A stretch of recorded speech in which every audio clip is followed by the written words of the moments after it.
ತಮಿಳುನಾಡಿಗೆ ಸುಪ್ರೀಂ ಕೋರ್ಟ್ನಲ್ಲಿ ಬಿಗ್ ಜಯ. Governor versus ಸರ್ಕಾರಕ್ಕೆ ಸುಪ್ರೀಂ ಫುಲ್ ಸ್ಟಾಪ್. ತಮಿಳುನಾಡು ರಾಜ್ಯಪಾಲ ರವಿಗೆ ಭರ್ಜರಿ ತರಾಟೆ.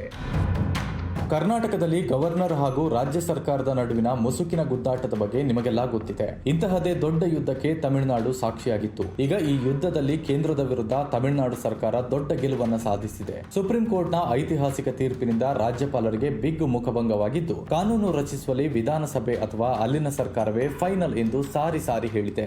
ಸುಮಾರು 10 ಪ್ರಮುಖ ಮಸೂದೆಗಳನ್ನ ತಡೆ ಹಿಡಿದಿದ್ದ ರಾಜ್ಯಪಾಲ RN ರವಿ ವಿರುದ್ಧ ತಮಿಳುನಾಡಿನ MK ಸ್ಟಾಲಿನ್ ಸರ್ಕಾರ ಸುಪ್ರೀಂ ಕೋರ್ಟ್ ಮೆಟ್ಟಿಲೇರಿತ್ತು. ಈಗ ಸುಪ್ರೀಂ ಕೋರ್ಟ್ನಲ್ಲಿ ತಮಿಳುನಾಡು ಸರ್ಕಾರಕ್ಕೆ ಮಹತ್ವದ ಜಯ ಸಿಕ್ಕಿದೆ. ತಮಿಳುನಾಡಿನ ರಾಜ್ಯಪಾಲ RN ರವಿ ಅವರನ್ನ ತರಾಟೆಗೆ ತೆಗೆದುಕೊಂಡಿದ್ದು, ವಿಧಾನಸಭೆ ಅಂಗೀಕರಿಸಿದ ಬಿಲ್ಗಳನ್ನ ತಡೆ ಹಿಡಿಯುವ ಗವರ್ನರ್ ನಿರ್ಧಾರ ಕಾನೂನು ಬಾಹಿರ ಎಂದು ಸ್ಪಷ್ಟವಾಗಿ ಹೇಳಿದೆ. ಅದಲ್ಲದೆ ಗವರ್ನರ್ಗೆ ಡೆಡ್ ಲೈನ್ ಅನ್ನ ಕೂಡ ಫಿಕ್ಸ್ ಮಾಡಿರುವುದು ಗಮನ ಸೆಳೆದಿದೆ.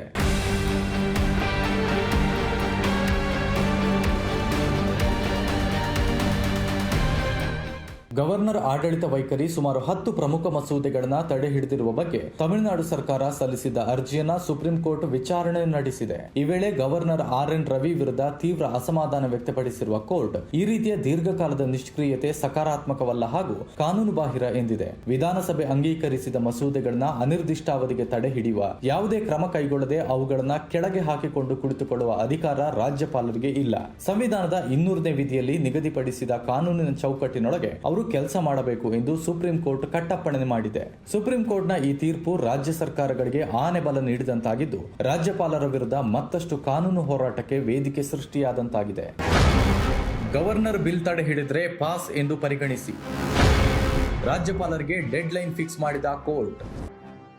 ರಾಜ್ಯ ಸರ್ಕಾರ ಅಂಗೀಕರಿಸಿದ ಮಸೂದೆಗಳ ಬಗ್ಗೆ ರಾಜ್ಯಪಾಲರು 3 ತಿಂಗಳೊಳಗೆ ನಿರ್ಧಾರವನ್ನ ತೆಗೆದುಕೊಳ್ಳಬೇಕು. ಮಸೂದೆಗೆ ಒಪ್ಪಿಗೆಯನ್ನಾದರೂ ನೀಡಬೇಕು ಅಥವಾ ಸದನಕ್ಕೆ ಹಿಂದಿರುಗಿಸಬೇಕು ಅಥವಾ ರಾಷ್ಟ್ರಪತಿಗಳಿಗೆ ಕಳುಹಿಸಬೇಕು ಎಂದು ಗವರ್ನರ್ಗೆ ಡೆಡ್ ಲೈನ್ ಅನ್ನ ಸುಪ್ರೀಂ ಕೋರ್ಟ್ ನಿಗದಿಪಡಿಸಿದೆ. ಅದಲ್ಲದೆ ಸಂವಿಧಾನ ಬಾಹಿರವಾಗಿ ಮಸೂದೆಗಳನ್ನ ಬಹಳಷ್ಟು ಸಮಯ ತಡೆ ಹಿಡಿದಿದ್ದರೆ ಅವುಗಳನ್ನ ಅಂಗೀಕರಿಸಲಾಗಿದೆ ಎಂದು ಪರಿಗಣಿಸಬಹುದು ಎಂದು ಕೋರ್ಟ್ ಅಭಿಪ್ರಾಯಪಟ್ಟಿದೆ. ಇದು ತಮಿಳುನಾಡು ರಾಜ್ಯಪಾಲರಿಗೆ ದೊಡ್ಡ ಮುಖಭಂಗವಾಗಿದ್ದು, ಅನಿವಾರ್ಯ ಎಂಬಂತೆ ಮಸೂದೆಗಳಿಗೆ ಈಗ ಅಂಕಿತ ಹಾಕಬೇಕಿದೆ.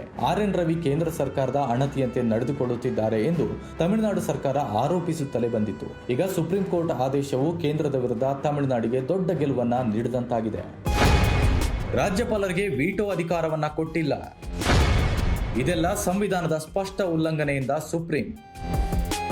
ಇದರ ಜೊತೆ ರಾಜ್ಯಪಾಲರು ಸ್ಪೀಡ್ ಆಗಿ ಕೆಲಸ ಮಾಡಬೇಕು ಎಂದು ಸಂವಿಧಾನ ನಿರೀಕ್ಷೆ ಮಾಡುತ್ತದೆ. ಈ ರೀತಿ ಅನಗತ್ಯ ವಿಳಂಬ ಪ್ರಜಾಪ್ರಭುತ್ವದ ಚೈತನ್ಯವನ್ನೇ ಕೊಲ್ಲುತ್ತದೆ ಎಂದು ಸುಪ್ರೀಂ ಕೋರ್ಟ್ ಹೇಳಿದೆ. ನಮಗೆ ಈ ರೀತಿ ಆದೇಶ ನೀಡದೆ ಬೇರೆ ದಾರಿ ಕೂಡ ಇದ್ದಿಲ್ಲ ಎಂದು ಸುಪ್ರೀಂ ಹೇಳಿದ್ದು, ಬಿಲ್ಗಳನ್ನ ಅನಿರ್ದಿಷ್ಟಾವಧಿಗೆ ತಡೆ ಹಿಡಿಯುವ ಸ್ವಾತಂತ್ರ್ಯ ಅಥವಾ ಆಯ್ಕೆ ಇಲ್ಲಿಲ್ಲ. ಜೊತೆಗೆ ಪಾಕೆಟ್ ವೀಟೋ ಅಥವಾ ಸಂಪೂರ್ಣ ವೀಟೋದ ಪರಿಕಲ್ಪನೆಗಳು ಭಾರತೀಯ ಸಂವಿಧಾನದಲ್ಲಿ ಅಸ್ತಿತ್ವದಲ್ಲಿಲ್ಲ ಎಂದು ಕೋರ್ಟ್ ಹೇಳಿದ್ದು, ಯಾವುದೇ ವಿಳಂಬ ಅಥವಾ ನಿಷ್ಕ್ರಿಯತೆ ಸಂವಿಧಾನದ ಸ್ಪಷ್ಟ ಉಲ್ಲಂಘನೆ ಎಂದಿದೆ. ವಿಧಾನಸಭೆಯಲ್ಲಿ ಪಾಸ್ ಆಗಿರುವ ಬಿಲ್ಗಳನ್ನ ರಾಜ್ಯಪಾಲರು ಸುಮ್ಮನೆ ಕೆಳಗೆ ಹಾಕಿಕೊಂಡು ಕೂರುವಂತಿಲ್ಲ ಎಂದು ಕಠೋರ ಶಬ್ದಗಳಲ್ಲಿ ಸುಪ್ರೀಂ ಕೋರ್ಟ್ ಚಾಟಿ ಬೀಸಿದೆ.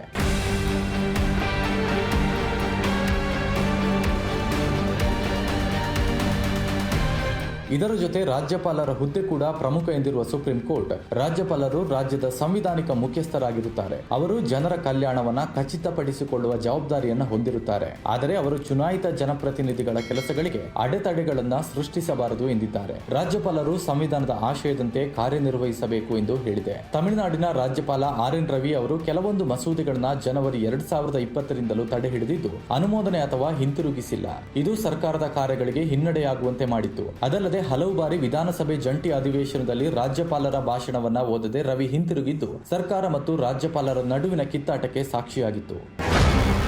ಸುಪ್ರೀಂ ತೀರ್ಪನ್ನು ಸ್ವಾಗತಿಸಿದ CM ಸ್ಟಾಲಿನ್. ಕರ್ನಾಟಕಕ್ಕೂ ನ್ಯಾಯಾಲಯದ ತೀರ್ಪು ಪ್ರಮುಖ.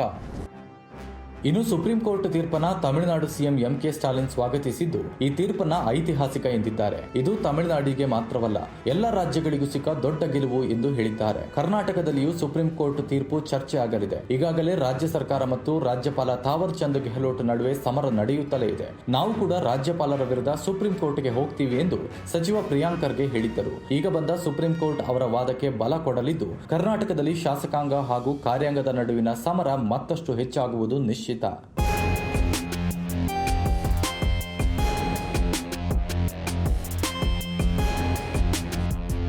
ಒಟ್ಟಿನಲ್ಲಿ ಸುಪ್ರೀಂ ಕೋರ್ಟ್ನ ಐತಿಹಾಸಿಕ ತೀರ್ಪು ಹಲವು ರಾಜ್ಯ ಸರ್ಕಾರಗಳಿಗೆ ಸಿಹಿ ಸುದ್ದಿಯನ್ನ ನೀಡಿದೆ. ರಾಜ್ಯದ ಸಾಂವಿಧಾನಿಕ ಹುದ್ದೆಯಲ್ಲಿರುವ ರಾಜ್ಯಪಾಲರ ಕಾರ್ಯವೈಖರಿಗೆ ಮತ್ತೊಂದು ಬಾರಿ ದಿಕ್ಸೂಚಿಯನ್ನ ಸುಪ್ರೀಂ ಕೋರ್ಟ್ ನೀಡುವ ಕೆಲಸವನ್ನ ಮಾಡಿದೆ. ಇದರೊಂದಿಗೆ ಶಾಸಕಾಂಗ ಹಾಗೂ ಕಾರ್ಯಾಂಗದ ನಡುವಿನ ಸಮರಕ್ಕೆ ನ್ಯಾಯಾಂಗ ಫುಲ್ ಸ್ಟಾಪ್ ಇಡುವ ಪ್ರಯತ್ನವನ್ನು ಮಾಡಿದೆ.